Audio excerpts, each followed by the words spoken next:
welcome to Wrestling with Cruises. I'm Alex Abrahantes, and thanks so much for taking time out of your day to join us here today. If this is your first time watching the show, well, this is a fun cruise conversation where I have the opportunity to chat with some great people that I've met throughout many years of cruising, many of which are influencers, many of which are just passionate, crazy cruise fans like I am, or cruise fanatics as we like to appropriately refer to ourselves as. So we have a lot of fun. We talk about our favorite cruising experiences.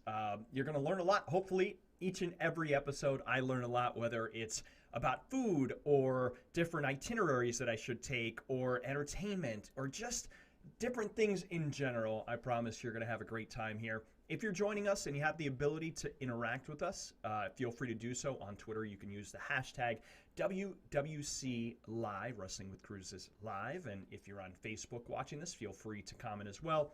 Twitch and, of course, on YouTube, feel free to comment. And I might just be able to read your comments live on air.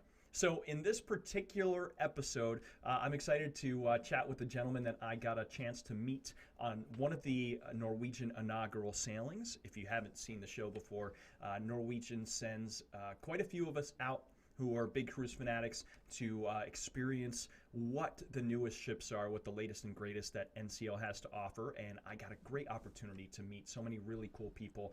And I've had an opportunity to talk to them right here on this very show.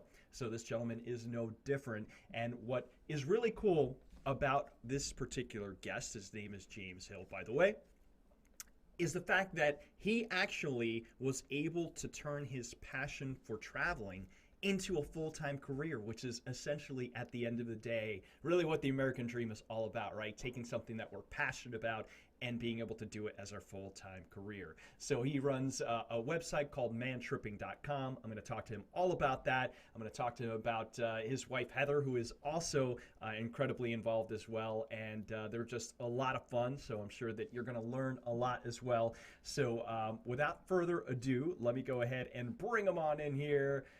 Here we go. James Hills, how are you, my friend? Hey, I'm doing good. How about yourself? I'm doing fantastic. Thanks so much. Thank you so much for being here. I'm really excited to talk to you because obviously you've got me beat in the cruise department. So how many cruises have you been on in total? Do you even know? I'm not sure. I know that it's probably more than 20. My wife / producer will probably be able to shout up the correct answer in a couple moments, but it's definitely the last few years have been really good to us. So I've been blessed.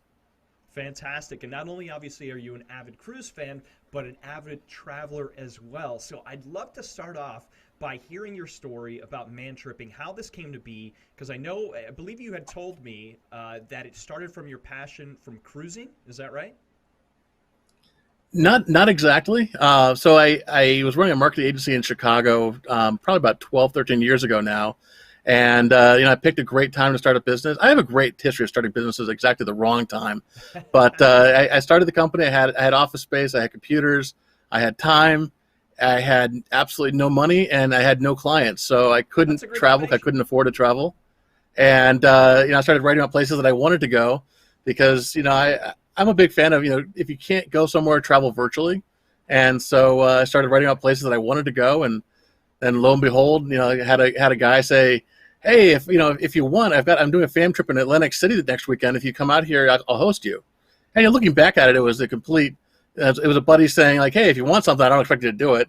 Well, yeah, silly me. I packed up the car and drove halfway across the country from Chicago to Atlantic City. And it was a great trip. And I was like, this is kind of cool. So we sort of, pushed forward on that and enjoyed that. Ultimately, I never thought I'd actually get paid for it. But after a couple cycles of starting businesses and joining jobs and getting laid off from jobs, starting other jobs, I kind of said, hey, you know what, this sucks working for the man, and I know how to turn this into a job that pays money. So I did. I don't make as much money as I once did in the corporate world, but at the end of the day, I get to see my wife a lot more. I get to travel and do exciting things, and I look at other people that that work for 20, 30 years, and then by the time they're 70, they're like, yeah, ready to go hit that cruise. Oh, my back, oh, my knees, I can't travel to Europe. It's too tough on my arm, And reality is, like, I've been on a riverboat cruise in Europe now in my I guess I was 40 then. Actually, it was my 40th birthday, so slightly before my 40s, and I was supposed to be on another river cruise a couple months ago, and we all know how that didn't happen. Yeah, we're currently on pause for that. Yeah, but it's good because in coming out of the cruise that we did in November, I think it was, I was like, hey, you know what? It's time for Heather and I to start monetizing this because previously cruises had been something where the cruise industry is very generous to the people that are able to provide good content and had hosted us many times, and we've been like, oh yeah, you should do this cruise, Alex. We did this awesome thing. You should go book it. And then Heather met somebody on another Norwegian cruise, and said like, hey, why aren't you selling cruises? And so we said, hey, I've got the marketing talent, I've got the platform. She's got the marketing talent and the passion for cruises as well. So, we decided in January to start a cruise business selling cruises, and then the industry dropped out. So it'll be back. But truthfully, yeah, exactly. Truthfully though, the industry has not been as bad as you'd think. I mean, despite the fact that half the world thinks that the cruises are floating petri dishes, we've actually had clients booking for 2022 and 2021 now. So I hope that continues, and I know I'm looking forward to it. I saw it was an error the other day, but there was an error for $100 for a 15-day cruise on Carnival Miracle to Hawaii. Wow! And I was thinking like, man, I'm not sure I want to get a cruise right this moment, but for $100 for 15 days, that kind of got me excited. But obviously that was actually, if it's an error, are you able to book it, and will they honor that price? It all depends on per every cruise line has a different policy, but I think in the past when there's been obvious errors like that, Carnival has invoked their clause that it's an error. I mean, if it was $500 versus $1,500, I could kind of see someone saying, well, I thought it was legitimate, just a good deal, but $100 for 15 days. I mean, that sounds like a really great deal. Booking that's not right. Yeah, but to be fair, like Carnival's doing like $150 4-day and 5-day cruises out of Long Beach and San Diego for next year. So, prices it's a great time to do. But truthfully, as much as I enjoy the drinks and the party on Carnival, I'm looking more for things like Crystal and Viking, and I love the Haven products that Norwegian does. So that's really where my eye is. Very cool. Well, speaking of the Haven, what is your favorite Norwegian ship? The ones that I'm on at the time, but with that sarcasm out of the way, I don't have a huge amount of depth of knowledge with Norwegian ships, but I definitely have enjoyed the Breakaway Plus classes.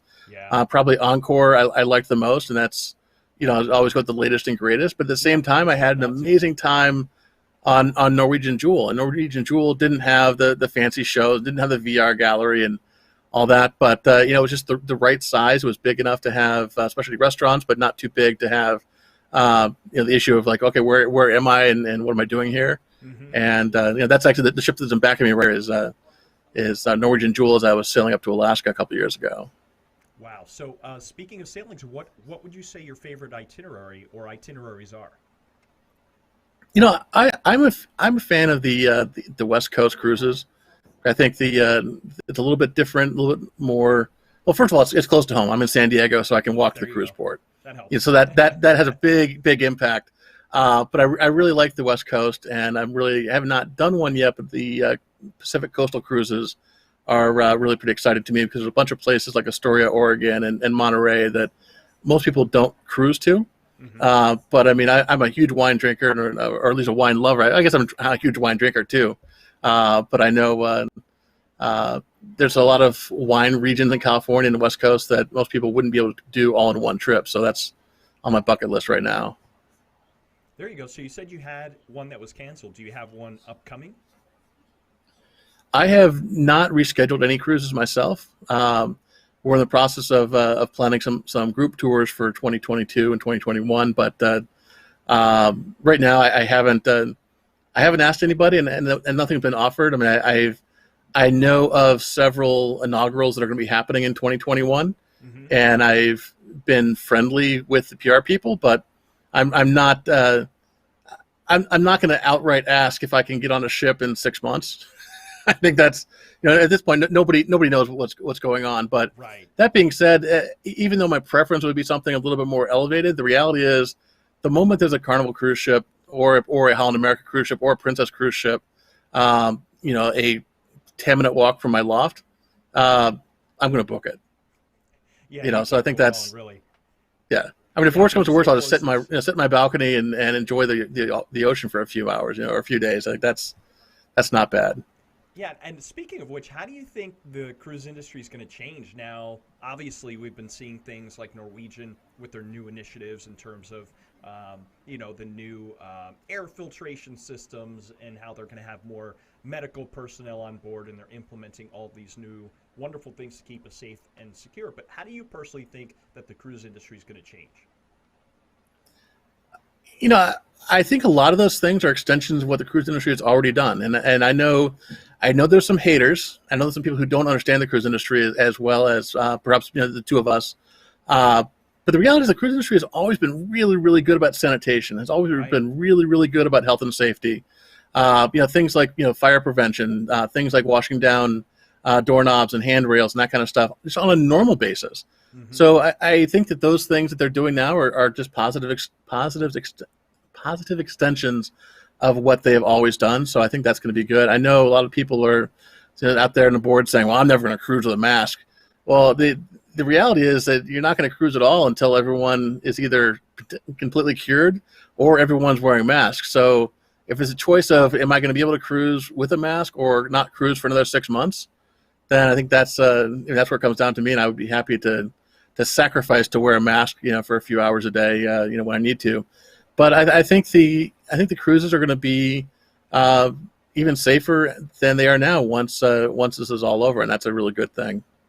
Yeah, I agree with you, and I think more and more we're learning what the cruise lines are implementing to make sure that we feel comfortable. Because at the end of the day, if people don't feel comfortable going on a cruise because they have these preconceived notions, and I mean, how many people have you met who are not comfortable going on a cruise ship? Period, because they have this preconceived notion that I feel trapped, and then they get on a cruise ship, and then all of a sudden it's like, wow, this is the greatest experience, right? So I think that's there are going to be a lot of people out there who may be using this as an excuse not to cruise, and then you have people like us who say, okay, we know what the experience is like. It's only now going to get better because it's going to be cleaner than ever before. So it's certainly going to be a lot safer to cruise, hopefully moving forward. At least that's my personal opinion. Now, when we'll see cruising begin? Now, what is your thought? Obviously, let's see what the CDC pushed it back to September 30th. What is your professional opinion about when we might see cruising return? It's already happening. I mean, Dream Cruises either started last week or starting this week. AIDA started this week or starting next week. I'm talking with Dan from Uncruised. Obviously, a 200-person boat is a little bit different than a 2,000-person boat, but they're cruising Alaska right now. So Now, cruising are is those beginning. from the States or international? Well, the Dream is over in China, and AIDA, or probably slaughtering that name, is I think a German cruise ship sailing in the Mediterranean. So from an American perspective, realistically, cruising is done for the year. I don't see any way that they're going to be able to resume, except for possibly December. Maybe they can salvage December and January, depending on what happened with therapeutics and with vaccinations. But the good news is that I think it was yesterday, the day before, the CDC did open the floodgates for public comment that they'll be compiling for their next proclamation. And I think it's a great sign because my gut says that the CDC is a bunch of great people. They're scientists. They know that cruising will not be safe until there's a vaccine. Mm-hmm. That doesn't mean it's not safer, or does not mean it's less safe than things that are already available right now. Things like casinos are open. Things like restaurants are open. Things like planes. For God's sakes, traveling on an airplane is far less safe than going on a cruise ship. That doesn't mean that people shouldn't fly. It means that people should know the risk and should accordingly decide, are you in a high risk category? Are you able to do things to mitigate things? Is the airport and is the airline able to enforce things like mask rules, and provide accommodations, such as making sure everyone has hand sanitizer. With those things, I think for the bulk of people, it will be safe. That being said, I will be walking to my next cruise, not flying to Florida for my next cruise. And to be fair, I wouldn't fly to Alaska either for my next cruise. It's just flying right now is something that has never been a pleasant experience, and it's something that I don't really feel I psychologically am ready for. But on a cruise, for the most part, you can find a place to be alone. I think that's kind of cool. Yeah, I think that's a really great point, right?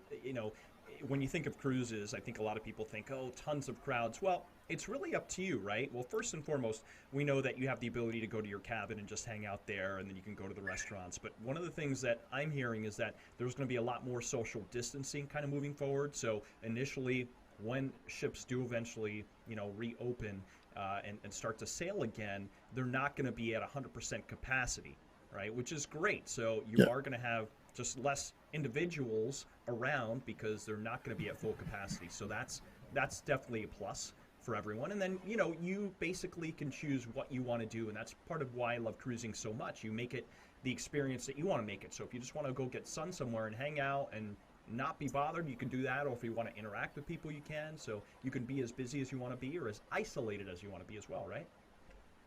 Absolutely. And there's certain things that probably will not be the same for quite a while. I mean, I find it hard to believe that at least for the next 6 months, you're going to be able to do a theater production on a cruise ship. You're just not going to be able to pack people in. Things like the piano bar. It's just not going to be the same if you, instead of having 10 people, you have 5. Like, it's just not going to be the same. That doesn't mean it's going to be that way forever. And I think that's just, right. The people who are ready to go cruise should, if they feel safe, if they feel that they will be okay, should do it. But the people who are not comfortable, just chill out and wait. Because the last thing what I want somebody to do is to have a bad experience. Absolutely. You asked earlier about how I got started in cruising, and I kind of backtracked a few years. But the reality is, my first cruise was on the Norwegian Windward, I think it was, back in like '94, and it was a terrible experience. I was a teenager on a ship that really was before they thought about teenagers, and it was not fun. It was rocky, and it just was not set up for who I was. And so I wrote off cruises for years. I told people, "Oh, cruises sucked," And then some of my readers said, "Well, hey, instead of bad mouthing cruises, why don't you go check out Carnival?" And so my wife and I had a vacation coming up. We said, "Okay, hey, for $700 for a balcony, I can the two of us can go and see a bunch of islands in the Caribbean, and even if the ship sucks, then there you go. at least we can that's all we had. We just got to sleep there, and we can spend time in Barbados during the day or San Juan during the day or whatever." And we had a blast.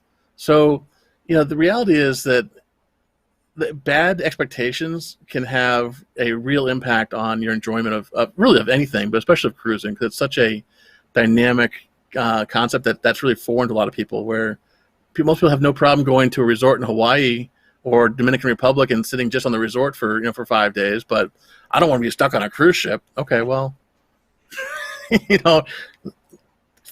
suck it up. I think there, for those who haven't cruised, I think there's this misconception about what cruising is, and you're right, it's probably changed so much since, well, it definitely has changed since you initially started cruising yourself, and I've seen it just kind of evolve in the years that I've been cruising as well. And again, I just love the fact that you can be as busy as you want to be. Your itinerary could be stacked from start to finish, or you can just relax and do nothing, and whether you want to get off the ship or not, you can either enjoy the ship while it's at port and everybody's off the ship, or you can just go and really enjoy all these great destinations, which, again, I always say, cruising's like getting an appetizer of different great places, and then you can go back to them, and spend longer periods of times if you want to. So that's one of my favorite things about cruising.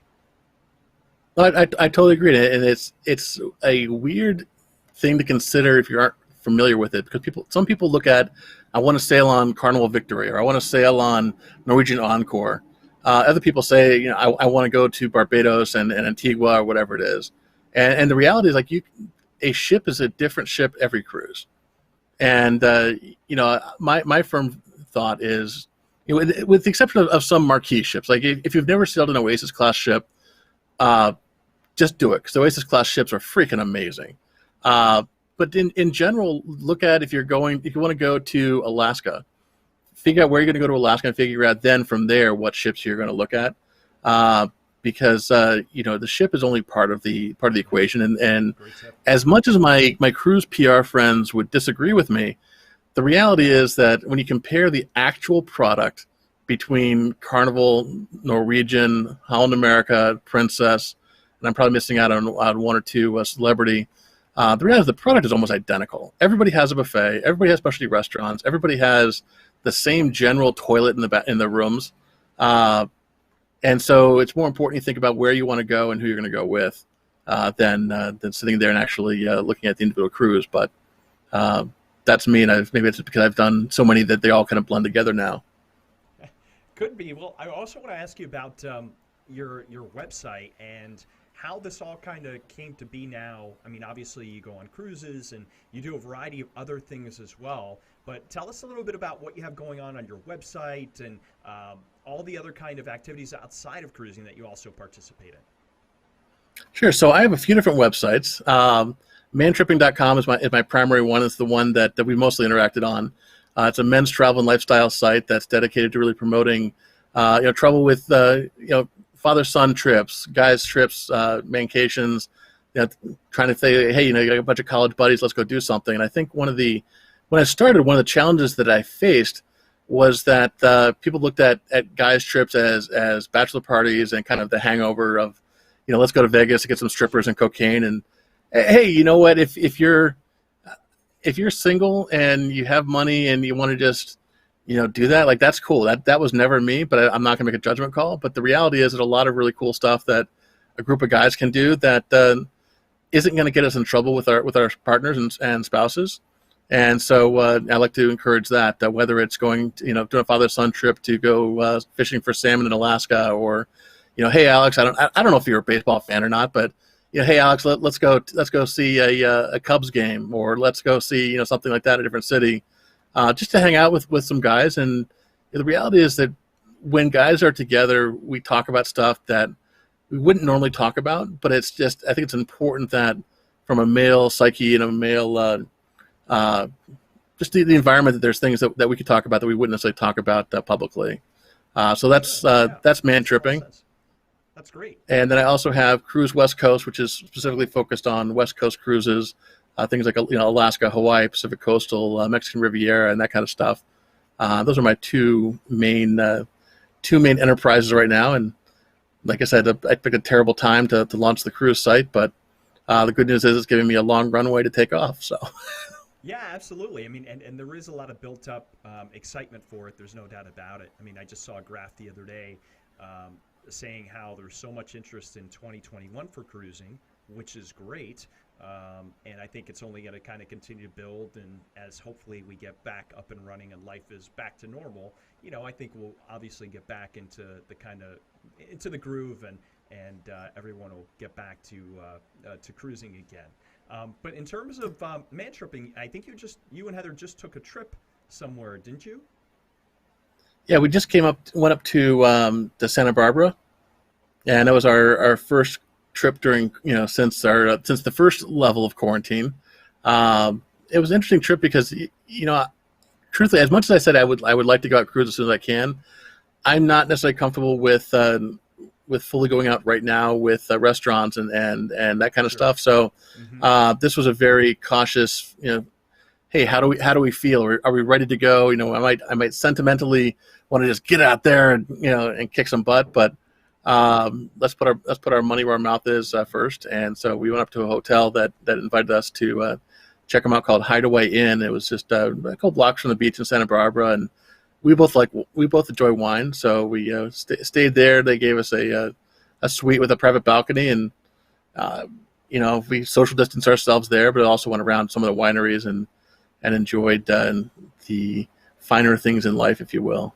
So that was a good fun test, and I think that's really how people are going to need to start approaching travel in general, not just cruises, but figure out what level of risk that you are willing to take, and figure out how to keep yourself safer within those, and go enjoy it. Spend some money. Please, don't don't just hole up in your house just for the sake of holding up in your house, but when you go out, be respectful, be cautious, and don't just start whooping it up and spreading COVID. Yeah, no doubt about that. Now, do you have any location in particular that you'd say is a favorite of yours where you guys always go back to? Yeah, I'm weird. I like the desert. So, and I like off-roading. So whenever I have a off-road truck or a Jeep, I really love being able to go out in the desert. And, Heather says I'm kind of creepy this way, and maybe I'm psycho, maybe I'm a little bit of a psycho, but, there's a certain freedom when you're out in the desert with no cell phone, at 100 degrees, and that you're the only person with, for miles, and you can just, shout at the top of your lungs, and nobody's going to say anything. There's a certain freedom when that happens. And so as somebody who's always connected, I 2 cell phones, I've got on my desk 3 computers right now. I work with people in China. I work with people in Eastern Europe. I'm always on. So being able to go completely off is one of the things I absolutely love, and really less so than a single place. A single place of mind is what I love going back to. And that's why I started cruising initially, because if I took a cruise or took a vacation from, Chicago to Key West, for instance, I'm still going to have a cell phone. I'm still going to have internet. And so my boss or my clients can still call me and still interrupt stuff. But when I started cruising, I'm like, hey, FYI, it's going to cost you $6 a minute to call me, and internet's going to cost you, $5 a minute to use the internet. I am happy to bill you. I am happy to send you the invoice with a 20% markup. But if you just want to wait until next week, I'll be back. And lo and behold, it worked. Until the cruise lines discovered that James from Man Tripping was on board and said, boy. I'm so glad you're here. We'd love to have you have a free internet account. We'd love to have you have, these kind of things. And I'm blessed. I'm not complaining whatsoever. But it was kind of ironic that the cruise industry was my solace until I destroyed that. Yeah, now you've forced it upon yourself to work while you're on the ship, which is okay, right? There's worse places to be than working on a cruise ship, right? It's totally been okay, and sometimes it's a little weird because I was down in Ensenada a few years ago, and it was right about the time that I was getting into off-road racing and dirt stuff. And we're sitting in the back of, I think it was on Golden Princess. I'm sitting in the back of the ship with my laptop open and enjoying the fact that nobody was around me. I'm like, there's a lot of helicopters going on. There's a lot of engine revving. What is going on? And I think any guy who's ever into motorsports always wanted to go to the Baja 500, right? I think that's one of those iconic races that you always want to go to. Well, I happened to be there that day. I just didn't know it. All I had to do was get off the ship, walk a half a mile, and I would have been at the Baja 500. But no, I'm working. I'm just kind of doot. Man, those helicopters are really loud. Doot. Oh, wow. Well, you never know. But that's my life now. When I quit my day job, I also quit the ability to have an actual vacation. So now I'm working whenever I can work. But it's I wouldn't trade it for my life, because I've had opportunities to meet folks like you. I've had the opportunity to meet folks like Rick from Rick on the Rocks. People who I feel that we're friends in a way that a lot of people don't understand, because we're not going to the local bar. We're we're just hanging out doing cool stuff. And that's Rick. The first picture was Rick from the Viking Manny cruise, where he and I are a little bit off the wall, in case you couldn't remember from meeting him on Encore. So, anybody who knows pigs knows the snout meat and the face meat is actually really, really good and really, really tender. So we had a lot of schnapps that night during German night on the Viking ship. And we asked, can we have the snout? And our incredibly polite, incredibly awesome, I think she was Serbian, hostess, it's like, you want what? The snout. We want to eat the snout. So she's like, okay. And the cruise staff are. They're always, unless it's something illegal, then they will do whatever you ask. So she took us in the kitchen, and all the Filipino waiters and Asian chefs and stuff are like, you knew that they knew how good the snout meat was. but again, they were like, hey, customer wants it, so whatever. There But you you could see go. their eyes are a little bit sad they weren't going to have it. Yeah, well, there's a trade-off. But the guy brings out this plate, and it was just kind of a fun thing. And that's one of the things that I mentioned as far as guys and cruising. Like, if you only want to do the stuff they show in the brochures, then yeah, it's a family and kids kind of show. But if you want to go out there and just have some fun with a bunch of guys, then like just have some great craft beer, have some craft whiskey. Go explore castles and stuff like that. But Rick and I are a great pair, because I think we play off each other, but we both know that where the line is to avoid getting kicked off the cruise. Well, that's always super important to know. You never want to cross that line. Yeah. Otherwise, Yeah. that'd be a bad day for sure. But James, hey, thank you so much. I appreciate it. We're unfortunately out of time here today, but listen, thank you so much for joining me here. Obviously, it was great having the ability to reconnect with you, because it's certainly been a while. And I want to make sure that everybody knows where they can find you on social. So your social handle for Man Tripping is obviously right there. And it's on Facebook, Instagram, Twitter, and also mantripping.com. Is that correct? That's correct, yeah. Awesome. And then what is your West Coast Cruises? Is it westcoastcruises.com? So Cruise West Coast, sorry. Cruise West Coast. Sorry. I had to shift gears a little bit. Cruisewestcoast.com. And it's Cruise West Coast on Instagram and Facebook, and on Twitter. There's a guy that's sitting on that domain, or that name, who hasn't updated in years. So we're Go Cruise West. All right. But there you go. Well, fantastic. Well, please tell Heather I said hello, and I look forward to hopefully seeing you in person on a ship in the near future. I am dying to get back at sea. Me too. Let's do it. All right, sounds great, James. Thank you so much, and thank you guys so much for watching. This has been a lot of fun, and as always, I'll see you once again right here next Monday at 7 p.m. on Wrestling with Cruises. Take care, everybody.